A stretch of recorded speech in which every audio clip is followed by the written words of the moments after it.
गौरव भाटिया, मजदूरों के लिए आयोग बनाना, इस आयोग से क्या करना चाहती है राज्य की सरकार?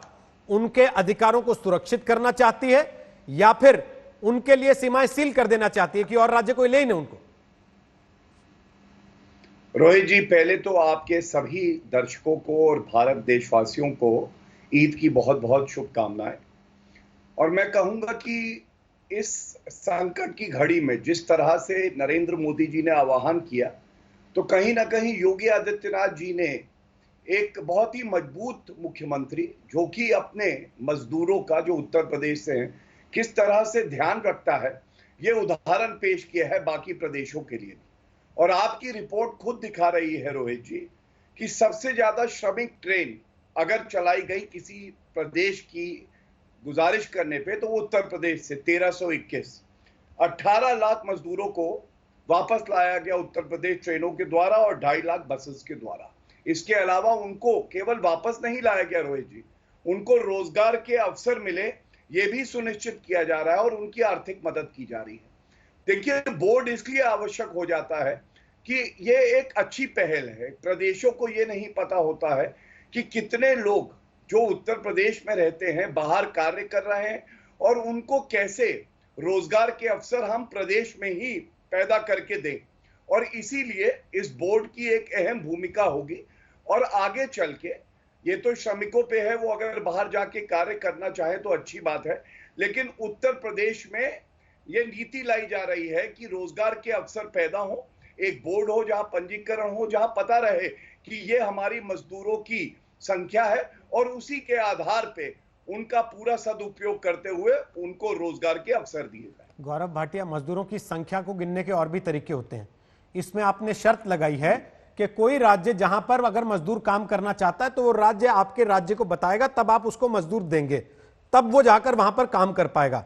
इस देश का संविधान कहता है देश के किसी भी नागरिक को देश के किसी भी हिस्से में रहने, काम करने, अपनी आजीविका कमाने का अधिकार है। इस संघीय ढांचे में क्या आपको नहीं लगता कि आप राज्यों के बीच एक और दीवार खड़ी कर रहे हैं? रोहित जी, बिल्कुल ही नहीं। देखिए, अगर कोई जानकारी प्रदेश इसलिए मांग रहा है कि उसका लाभ जो है मजदूरों को मिले, उस पर कोई आपत्ति नहीं है और वो संघीय ढांचे पे कोई प्रहार भी नहीं है। प्रहार ये होता है जो महाराष्ट्र में कांग्रेस के समर्थन से शिवसेना की सरकार है, तो शिवसेना कहती है कि कोई मजदूर दूसरे प्रदेशों से नहीं आएगा, खासकर उत्तर प्रदेश से और बिहार से। और आपने देखा भी है, मैंने तभी श्रमिक ट्रेन का उदाहरण दिया, किस तरह से महाराष्ट्र, पश्चिम बंगाल, छत्तीसगढ़, झारखंड, ये राज्य पीछे रह गए क्योंकि इन्होंने श्रमिक मजदूरों की कोई चिंता नहीं करी। और दूसरी तरफ केंद्र सरकार हो, चाहे राशन देने की बात हो, पीएम केयर फंड से 1000 करोड़ रुपए की बात हो, और इस तरह से उत्तर प्रदेश सरकार ने दिखाया है कि हमारी प्रतिबद्धता उनके हित में है और हम सुनिश्चित करेंगे कि वो अपने घर लौटे और रोजगार के अवसर भी हम उत्पन्न कर पाए। 1.5 मिनट हो गया आपका, इसीलिए मैंने 2 सवाल पूछे क्योंकि आपने पहली बात जल्दी खत्म कर दी थी। राजीव त्यागी वो कह रहे हैं कि महाराष्ट्र की सरकार ने ठगा और इसीलिए योगी आदित्यनाथ है मजदूरों के सगा। अब आप बताइए कि महाराष्ट्र की सरकार अगर उन लोगों को वहां खाना खिलाने, रहने और बाकी चीजों की व्यवस्था करती तो क्या मजदूरों को वापस जाना पड़ता? एक उनका आरोप शिवसेना पर है। दूसरा मेरा सवाल आप ही से है, क्योंकि आपकी सरकार है महाराष्ट्र में और वहां महाराष्ट्र नवनिर्माण सेना नाम की पार्टी राज ठाकरे की, जो कि उद्धव ठाकरे के चचेरे भाई भी हैं, वो ये कहते हैं कि योगी आदित्यनाथ तय कर लें आगे अगर इनके मजदूरों को यहां आना है तो फिर पहले हमसे परमिशन लें।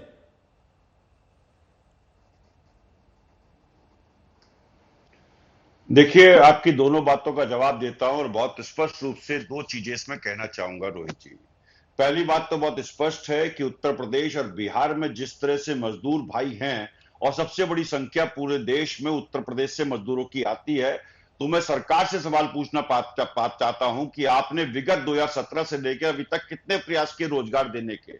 उत्तर प्रदेश में 29.43% लोग पॉवर्टी लाइन से नीचे, गरीबी की रेखा से नीचे रहते हैं, जो देश में 4-5वें नंबर पे आता है, जो चिंता का विषय है। सरकार से मैं पूछना चाहता हूं, यदि आप इतने गंभीर थे 3 साल से, तो आपने रोजगार के अवसर उपलब्ध कराए होंगे। उत्तर प्रदेश में जब एक नौकरी आती है पीएन की, तो उसमें पीएचडी लोग अपनी नौकरी के लिए भरते हैं। तो उत्तर प्रदेश सरकार यदि नौकरी दे रही होती, रोजगार के अवसर दे रही होती, तो मजदूरों को पलायन नहीं करना पड़ता या उत्तर प्रदेश वासियों को पलायन नहीं करना पड़ता। इस बारे में भारतीय जनता पार्टी की सरकार को स्पष्ट रूप से जवाब देना चाहिए।